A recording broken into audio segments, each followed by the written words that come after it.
को सच्ची श्रद्धांजलि दी। आज पूरा देश जानता है कि बुद्ध और धम्म क्या है। ये इसकी दूसरी उपलब्धि है। और तीसरी उपलब्धि गिना रहा हूं, बाबा साहब ने कहा हम किसी समाज की प्रगति उस समाज की महिलाओं की उन्नति से नापते हैं। बाबा साहब की इस बात को भंते जी ने समझा और बाबा साहब के इस कारवा वाले दिन इसी जमीन पर महिलाओं को समर्पित करते हुए बड़ी संख्या में महिलाओं ने केस कंपन करवाया और हाथ में जलती हुई मशाल ली। और जब कारवा निकला तो इसी तरह का मंच था। उस काफिले में जब भंते जी ने आह्वान किया कि आज बाबा साहब अम्बेडकर को साक्षी मानकर गुलामी की दास्ता का दहन करते हैं, तो महिलाओं ने, हजारों महिलाओं ने चूड़ियां त्यागी, प्रतीक थोड़े, मांग से सिंदूर खत्म किया, पैर के बिछुए थारे, देखते ही देखते मंच पर चूड़ियों का ढेर लग गया। ये बाबा साहब अम्बेडकर की बहुत बड़ी इच्छा बाबा साहब की पूरी हुई।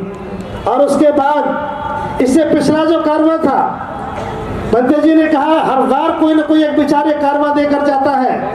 बंते जी ने कहा यही वो जगह थी, आगरा की सरजमी, वो भाषण जो आदमी सुनते हैं तो आंखें नरम हो जाती हैं, शरीर में बाल बाल खड़ा हो जाता है। बंते जी ने कहा कि इस वर्ष बाबा साहब का वो भाषण पढ़ा जाएगा। आप हजारों लाखों लोग इस बात के गवाह हैं। 18 मार्च का दिन था, यही वो जगह थी और बाबा साहब का 18 मार्च का भाषण बाबा साहब के बाद उसी दिन उसी जगह पर उसी वक्त पढ़ा गया। और देखते देखते हमें लगा जब वो भाषण पढ़ा गया, उसकी अंतिम लाइन सुना रहा हूँ। बाबा साहब जिस लाइन को कहकर मार्मिक हुए, बाबा साहब जिस बात को बताते हुए आंखों में आंसू लेकर आए, वो बात आज मैं दोबारा आपके सामने दोहरा रहा हूँ। उसका नाम था कौन बनेगा तंबू का बंबू। बंते करुणा सिंह राव जी ने इस बात को वहां रखा और पूरा भाषण पढ़ा गया।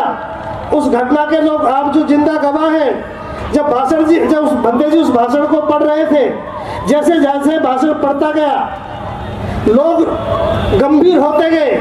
बंते जी पढ़ रहे थे, हजारों लोग उसका पुनर्वाचन कर रहे थे। और जब वो लाइन आई कि मैं आज बीमार हूँ, मुझे लगता है कि कब आपके बीच से मैं चला जाऊं। मैं चाहता था कि इस तंबू का बंबू कोई बनता, कोई नौजवान बनता तो मैं चैन से मर सकता था। ऐसा कहते हुए बाबा साहब मार्मिक हुए। और मैं आज बता रहा हूँ, पिछली बार जब भाषण पढ़ा गया तो बंते जी ने जब ये लाइन पढ़ी तो लोग बहुत मार्मिक हुए, लोगों का गला भराया और हजारों लोगों ने घोषणा की कि बाबा साहब कोई बात नहीं, जो आपका काम शेष है, हम इसको एक तंबू का बंबू बनकर इस काम को करेंगे। और उस वक्त भंते जी ने भी संकल्प लिया था कि मैं भी पूरी तरह इसका प्रत्याग करता हूं।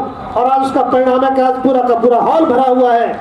और मैं आज भरोसे के साथ कह रहा हूं, बाबा साहब अम्बेडकर उस वक्त हो सकता है कोई दिक्कत हमारी रही हो, हमारी कोई मजबूरी रही हो, पेट में रोटी नहीं थी, सर पर कोई कपड़ा नहीं था, बाबा साहब अम्बेडकर को शायद उस वक्त कोई तंबू का बंबू ना मिला हो। लेकिन मैं कह रहा हूं आज इस मन से, आज मुझे बताते हुए फक्र है, ये भाषण अगर भारत की धरती में किसी ने समझा है तो दो ही विभूति हमारे बीच में है।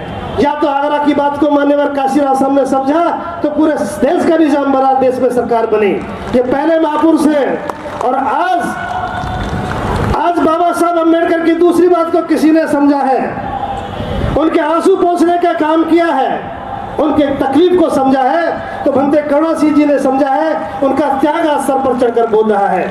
ये दो ही व्यक्ति हैं।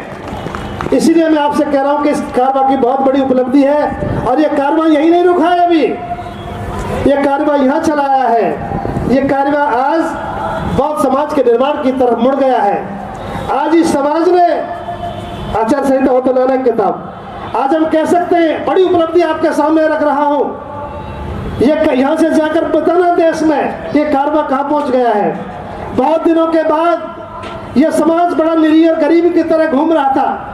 जैसे किसी मेले में बच्चे की उंगली छूट जाती है, हमारी भी उंगली छूटी हुई थी। जो थे उसका पता नहीं, किसी और की उंगली पकड़ रखी थी। हम लावारिसों की तरह जिंदगी जी रहे थे। लेकिन बाबा साहब अम्बेडकर की एक और एक बड़ी प्रवृत्ति इच्छा पूरी हुई।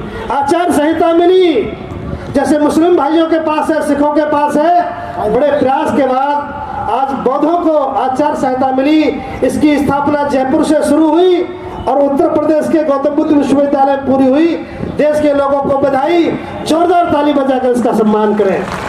आज देश का बच्चा बच्चा बोलता है मैं बौद्ध हूँ, जाति से मुक्त हूँ, बौद्ध मेरा समाज है और बौद्ध आचार संहिता मेरी आचार संहिता है। ये दम कारवा की आज की हमारी बड़ी उपलब्धि है।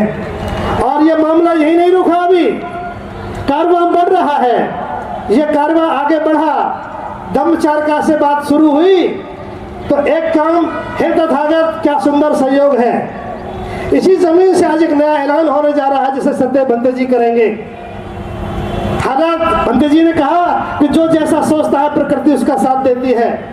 अगर भंते जी ने त्याग किया है और बौद्ध समाज का निर्माण हुआ है तो एक आंदोलन देश में छिड़ गया है। सारे लोग आप जानते हैं, महाबोधि महाद्वार मुक्ति का आंदोलन सही समय पर शायद लगता को हमारा इंतजार कर रहा था।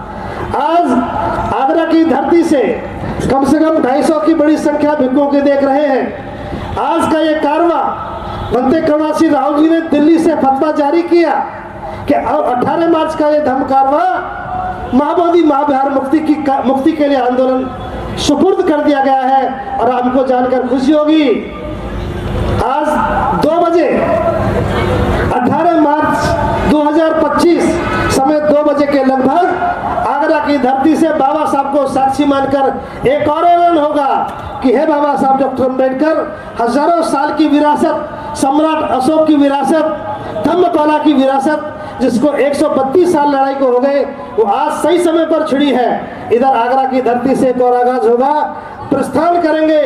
18 मार्च को काफिला कूच करेगा और बौद्ध में मुक्ति के आंदोलन को पहुंचेगा।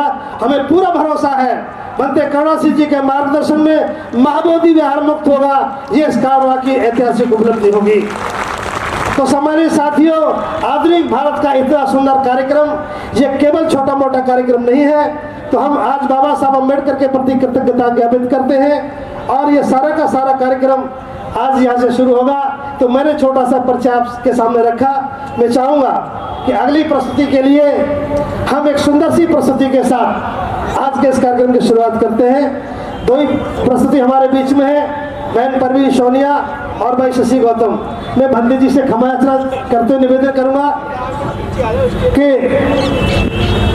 छोटी सी प्रस्तुति के साथ इस कार्यक्रम की शुरुआत करते हैं। जिन लोगों ने योगदान दिया है मेरे पास सबकी पर्ची है, मैं सही समय पर उनका योगदान घोषित करूंगा, लेकिन पहले कार्यक्रम की शुरुआत ठीक से करते हैं। तो मैं चाहूंगा कि भाई आप आएंगे,